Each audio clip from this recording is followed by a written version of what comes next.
Welcome back to another episode of Bearing With Us. It is I, Jugger Bear. Say hello to my special host. I guess I deserve that for last episode. It is I, Bears fan. Yes, in today's episode, we're talking about how you're getting effed, aka all of our lovely corporate overlords. So, Yeah,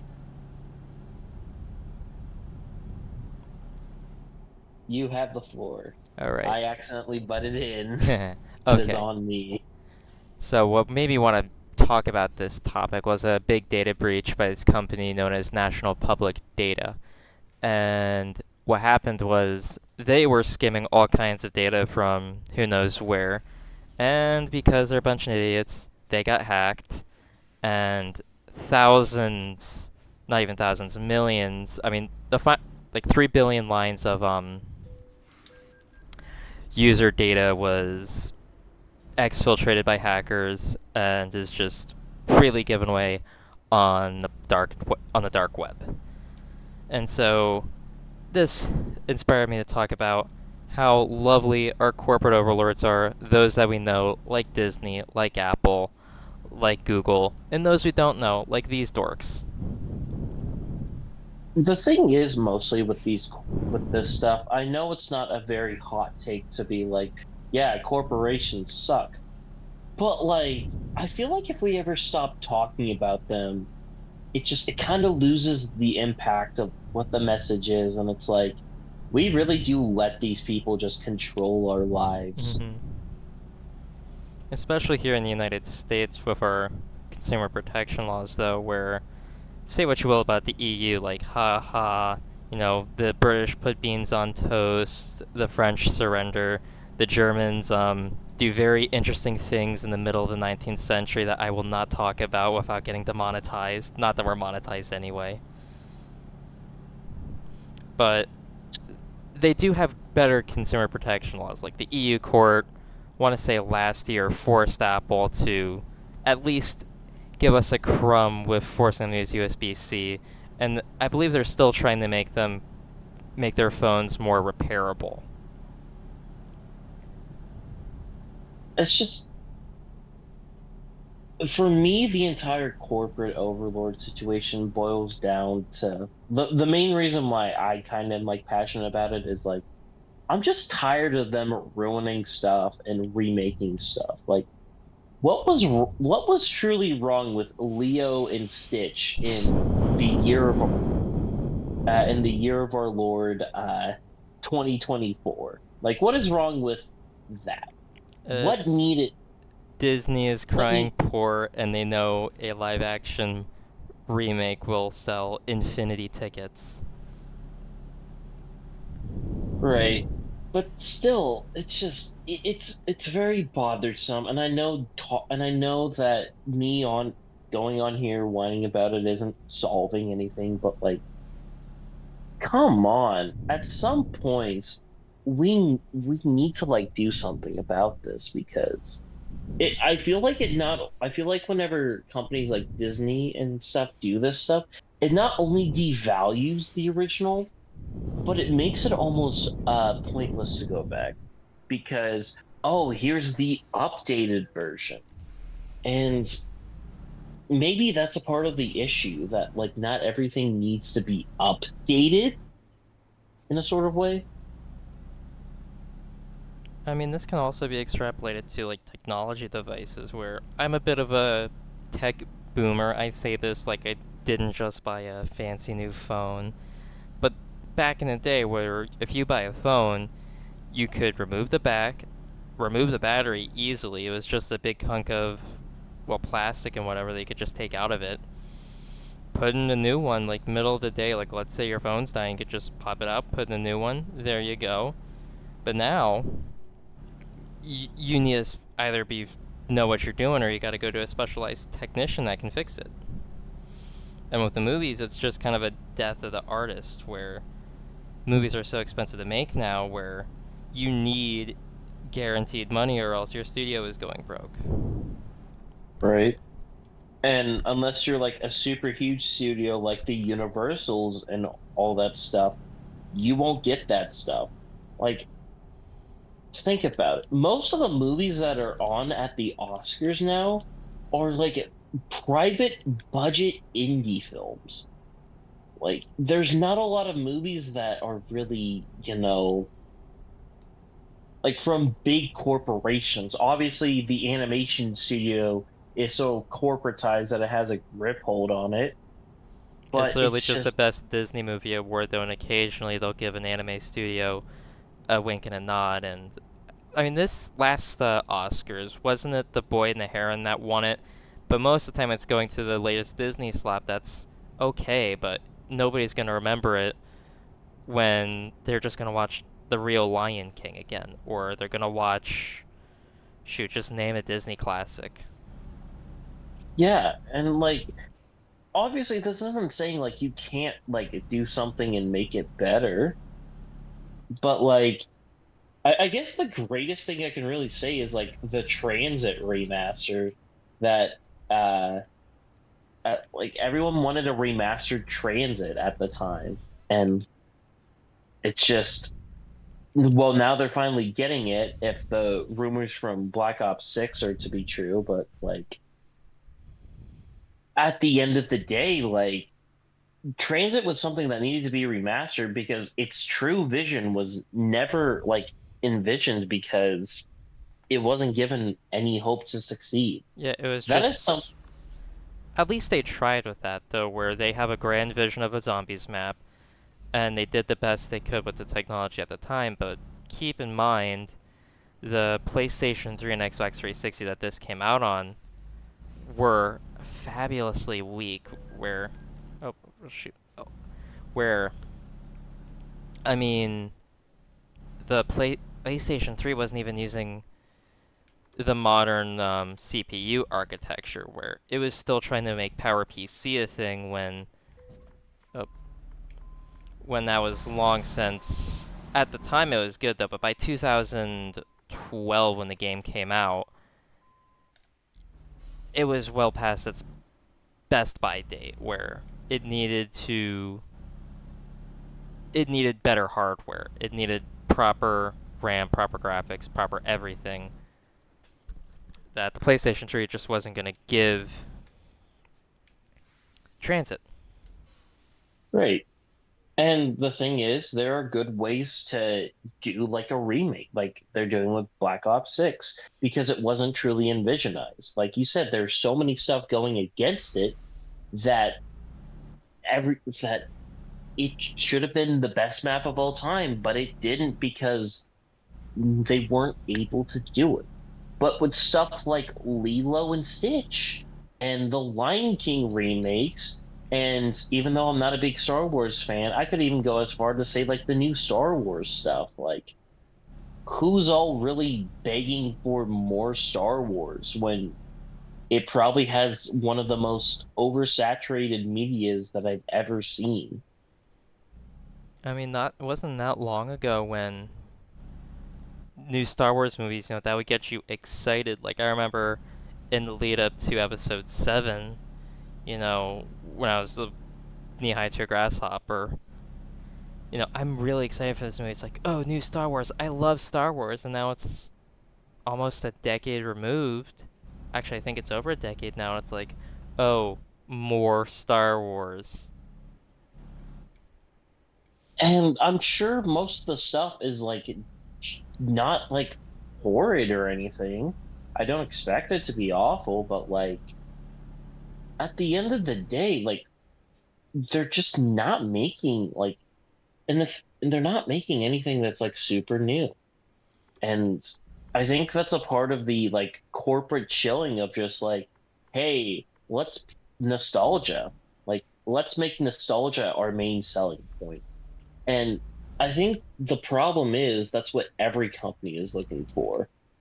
Like I can't tell you what separates the iPhone 15 from the iPhone 14 I and mean, then separates the with the iPhones, it's mostly just they found a design language that they liked, and they're just gonna keep making a new model every year just because they always sell. So it's just guaranteed money to make. Where if they take a year off, it's like, yeah, we don't need the iPhone 16 this year. Let's wait next year Some people would get upset though, but the main people that would be upset would be investors. It's like, hey, this thing makes money. Why aren't you making us money? The thing is, these companies are very much, hey, we have here something that makes us $1 billion, and we want $1 billion every year. And companies are refusing to not do stuff like giving them, $100 million a year. It's not $1 billion, but it's still a lot of money. And I think that's kind of, at least for me, the main issue is that if you're going to be in this capital, like how capitalism is right now, you can't have this kind of stuff happening because it doesn't promote like a good market, and it just promotes the same slop over and over again. Right. Also, another thing with, at least when it comes to those iPhones, where that is still like, I hate to kind of wax poetically here, but that still does have a toll on the environment, and it is the only planet we have, so it's not making a new iPhone every year, which of course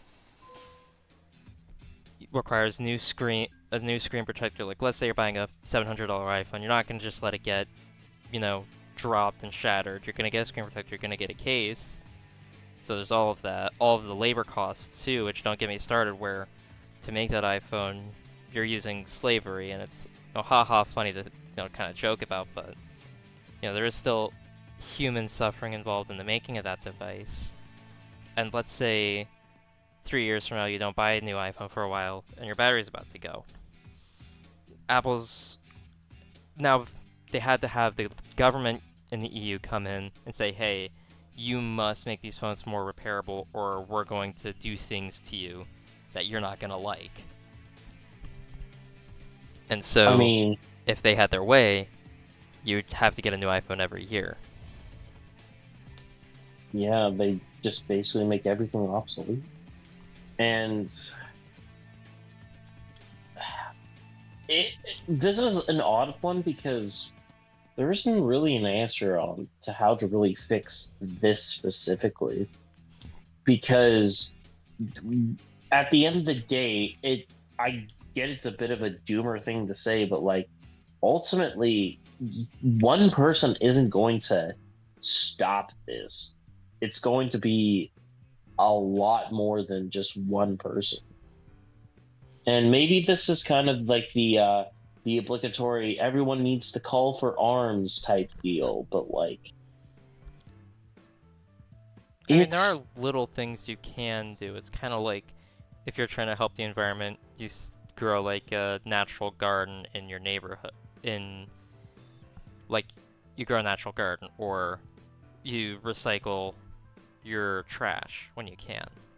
When it comes to fighting kind of corporate greed, one thing that I'm a big proponent of is trying to use open source software if you're trying to fight specifically invasions of privacy from companies like Google.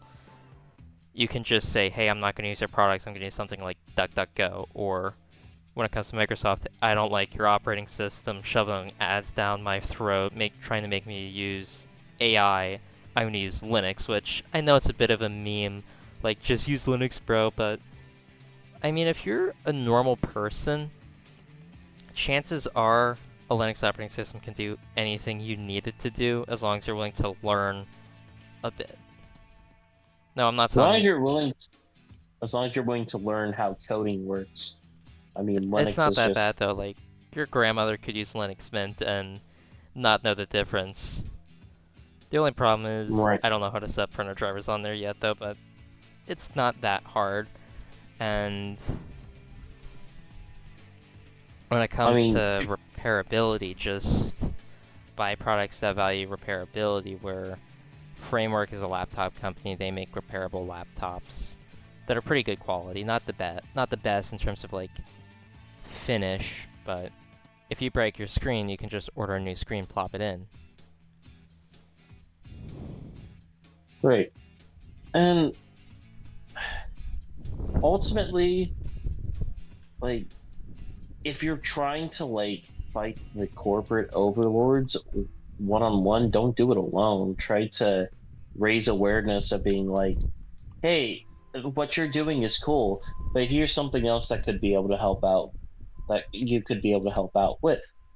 You have to be vocal about it, but you can't be like insufferable about it. Nobody You have likes vegans just because they don't shut true, up. true. Same with Linux Personally, people. personally, I think if you're vegan, uh, you have no meat in your soul. Mm-hmm. Every, but truly, if you are trying to make a bit of a difference, uh, just look at the small stuff you can do. I know it sounds really dumb, but even though you like, recycling some old tech doesn't sound too hot and like amazing, it helps out in some way. Mm-hmm. Or better yet, if you are going to like go out and get a new phone every year, don't put your current phone to waste. Like, don't trade it in like most of these people would want you to do, because they'll just refurbish it and put it back on the I market, mean, and it kind of refurbishing it just would gets still help with the environment, but it's basically just trying to cut down your own consumerism where you don't need that new phone every year, and let's say you do get a new phone, you can still go, let's say a family member needs a new phone, you can just give that family member your old phone. right. Or like give it to your friends, or like there are plenty of things you can do to just get back at these people, because like obviously if worst comes to worst and you can't find anyone, yeah, trade it in, get your $50 or whatever, but Or just sell it online, but yeah, just be mindful of what you're this is just like a cautionary tale, like be mindful of what you're taking in and what you're consuming, because ultimately you're allowed to consume whatever you want as a person. Some stuff are good for you, other stuff not so much, but it is your right as a human being to consume whatever you want. Just be healthy and be like cautious about it. Like, there's too much of a good thing. Like, tech bros know this. Too much code can also be a bad thing. yeah, it You makes don't your need a computer run slow. yeah. Another thing I do kind of want to say here real quick though. If some Just don't get upset when other people are consuming stuff. It Obviously it is a kind of like backhanded thing to say, but like if someone is consuming stuff and they're just enjoying it and being in their own place, don't go up to them and like say, "Hey, here's what you're actually doing wrong." There's a time and a place for it, Mm-hmm. and if a lot of people realize the time and the place for a lot of stuff, then I feel like we'd probably have a lot less arguments on Twitter. You know, arguments aren't stopping on Twitter. Right. 100%, but like it's a peaceful thing to think that one day there will be a day where there's no arguments on Twitter, and that'll be the day when Twitter dies, oddly enough. Which may be But sooner than you think. I mean, I don't know. I think it's got a good 2 years. I think after 2 years, that's when we can start saying that it's dead. Once Mark Zuckerberg realizes that if he put the amount of advertising in the threads as he did into Instagram, uh, he'd have a gold mine on his hands. Mm-hmm. But Yes, I don't know Twitter why too. I'm helping the business overlords right now. But I mean, Zuckerberg has been becoming a bit more human as of late. He grew out his hair, but Admittedly, if you're cattle ranching out in Hawaii, you're probably going to become a little human, or at the very least get Well, some sunlight. not only that too, but he did the sacred American art of MMA that Mm-hmm. instantly gave him like 30 American credit points. Mm-hmm. And also he's a It, billionaire, it so he's probably been on like who knows, like kind of like testosterone and maybe even HGH. I don't know. He's probably on some sort of steroids though. That probably right. helped. Oh, 100%. I imagine that if you're a billionaire, you have no reason to be into like bad shape unless it's like something you seriously can't control, like metabolism or like cancer. But like basically, it's like the Kevin James, not the Kevin. Well, I guess Kevin James is Kevin James the one from King of Queens? I think so. But yeah, it's basically the Kevin James conundrum. Um, you're rich and you can basically do whatever you want, and he got really skinny. So it's basically being. I hate saying like it's a choice or something because it's really not. But like when you're rich, you have all the power to you to have whatever image you want. So like when you're rich, in an image, the image that you want of yourself is a choice, truly. Well, for the rest of us, it's just kind of doing what little you can to help out where just try not to consume so much, especially of like slop sort of content, whether that be like like bad food is like a good example of it though. It's like if you eat 50 cheeseburgers, I mean, yeah, you can technically get a six pack, but to get a six pack eating 50 cheeseburgers a day, you gotta be like 8 feet tall, and even then, I still don't think you're being the laws of thermodynamics with that one. Yeah. Since we're already on the topic, here's a quick top five helpful tips into maintaining your health. Number one, go to the doctor. If you go to the doctor, if you truly feel something's up, don't wait. It's not worth it in the long haul. Get the bill now instead of the bill later. Later on, Uh, it's going to be much more expensive. Second off, you don't need a gym membership to get healthy. Walking around is just as good as lifting. I mean, It just depend. depends. Yeah, getting healthy, yes. Getting muscular, no. But that's a side Yeah.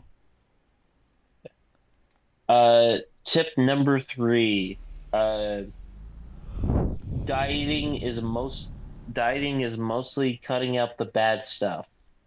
You, for the most part, most bodybuilders will say that the number one thing in terms of weight loss is dieting. Not to say that like you need to count every single calorie from the each breath you take every day, but you should at least be keeping at least a at least two in the hundred counts of calories you're intaking every hmm day. Obviously, tracking down to the like point calorie is a little bit unhealthy, but Some people do find that fun though, but it can also very much lead to body dysmorphia. So, yeah. Tip number four, make sure, I get this sounds really dumb, but make sure to get good sleep. Uh, if you're Most of the time, most people don't work out because they feel groggy, even though after working out, they'll feel less groggy. So if you're feeling a lot more better in the morning, you're more likely to work out. And lastly, for tip number five, do not take everything what we say to heart. Make sure to look up stuff that other professionals have done, and also uh make sure to do your research and talk with your doctor about potentially doing diets Mm-hmm. or potentially workout plans. As guess what? Your doctors, believe it or not, actually can recommend you certain workouts for you to lose weight. Obviously, not not every doctor is going to know 100% what you should do, but they can have a easy outline most of the time. But Is there anything else you want to bring up? well, I will say this. I do find it a little funny how we turned this from a tech bro video to a video about working out, which That's what I happens when do you don't kind have a script. well that's I kind of do want to get that out. Like, you know what? Who cares that we have no script? I think that's what makes this perfect. Mm-hmm. At the end of the day, if we are speaking from if we're speaking from a script, then everything we say feels less natural. And I Mm-hmm. feel like that's kind of what I want to portray to everyone here, that we are being 100% genuine and natural with you guys, and that we don't want to we don't want to come across as fake. And as dumb as it sounds, I really don't want to come across as fake to Mm-hmm. you people, because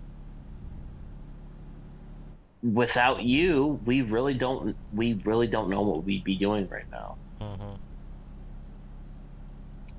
But I figure since you started off, it's only fitting if you end it. Mm-hmm. Yes, if you managed to stick it through this far, it'd be really nice if you like and subscribe. I'm Jugger, he's Bears fan, and we'll be seeing you guys next time. Bye.